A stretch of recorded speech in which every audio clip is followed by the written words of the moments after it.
Life is insecure. There is no security about life because…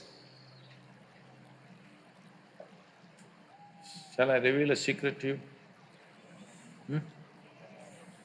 However young and healthy you are, you're going to die one day. I'll bless you with a long life, but you will die one day. Is it okay? No? So you can die joyfully or you can die crying, it's up to you. But anyway you'll die one day, yes or no? If you say, I don't want to die, today you start the chanting, I don't want to die, I don't want to die, I don't want to die, all that'll happen is you will not live, but you will die. Yes? The fear, I don't want to die, will make you not live, but it will not make you not die. Anyway, you will die. Coming to terms with mortality is one very important thing.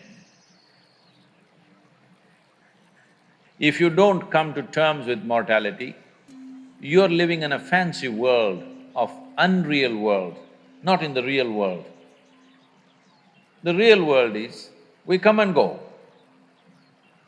So many countless number of people have come and gone before us, isn't it?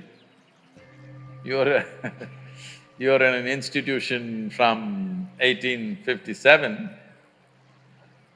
I was just wondering how they started an institution in that year because in that year there was such turmoil all over the country. 1857. Lot of upheaval in the country, but somehow somebody managed to start an institution.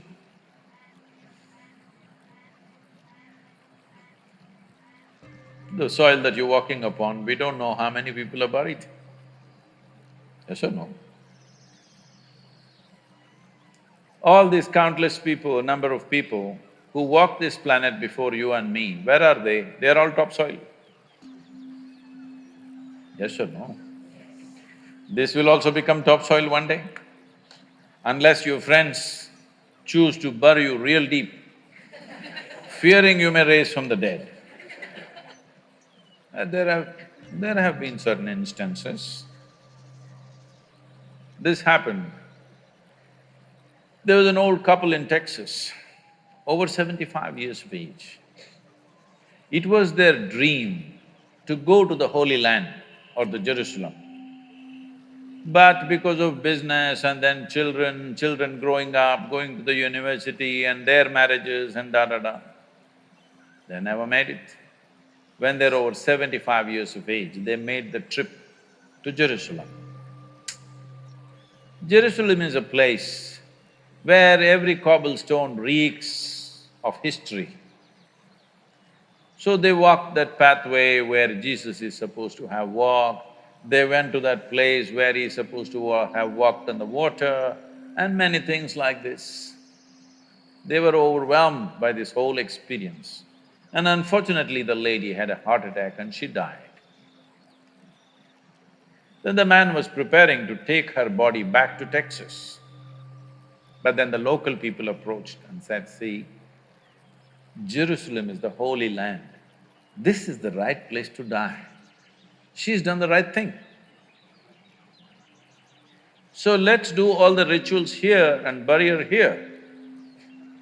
And it just costs you $25,000. Because if you take her back to Texas, just the transportation costs $18,000 and local charges, and in America the cemetery charges are very heavy. All this put together, you will spend much more money, and above all, she's chosen to die in the Holy Land. This is where she must be buried, let's do it. The man said, no, I'm taking her back to Texas. They said, see, you're very distressed because of your wife's death. You're not able to think straight, we can understand. So we will give you a super discount, $15,000. This is a haggling place, you know. Let's do it. The man thought about it and he said, no, I will take her back to Texas. Then they said, see, it doesn't make sense.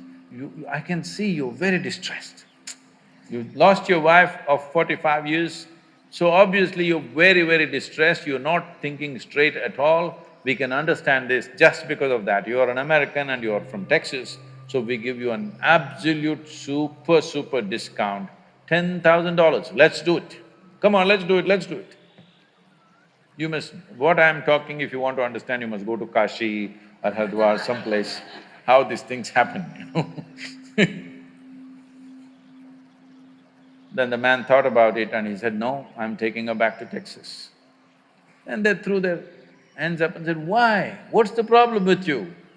$10,000, let's do it. He said, see, in Texas, dead stay dead.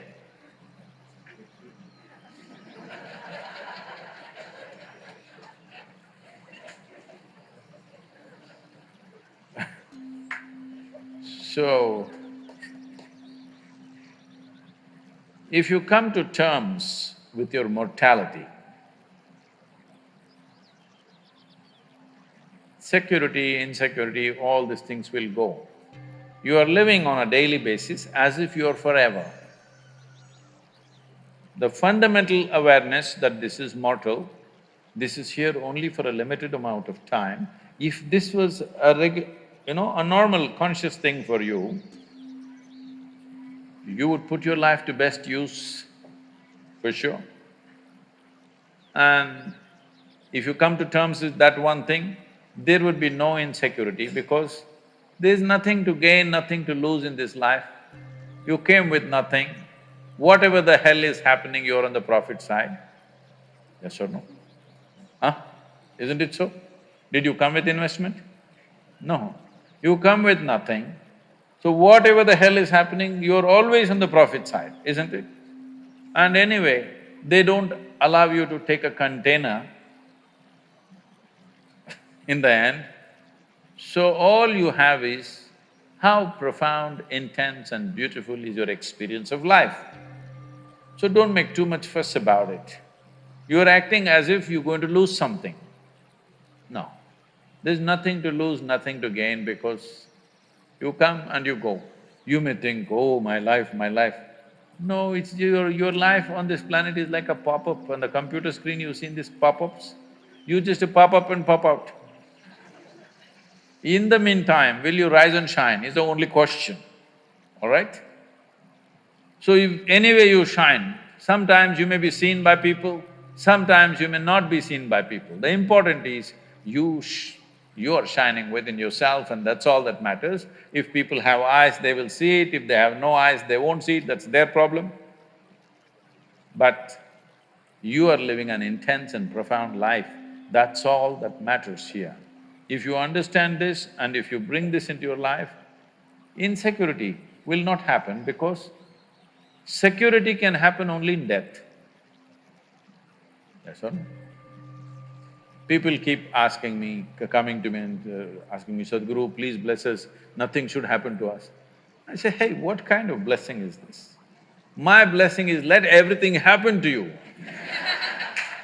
Everything that's life must happen to you.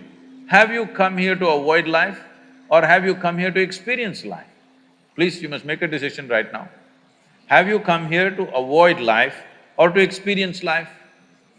Experience life. All the different dimensions of what this life holds must happen to you, isn't it so?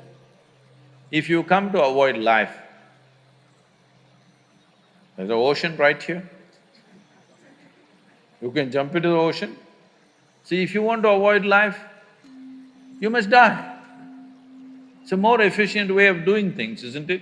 You're alive and you try to avoid life, it'll become miserable.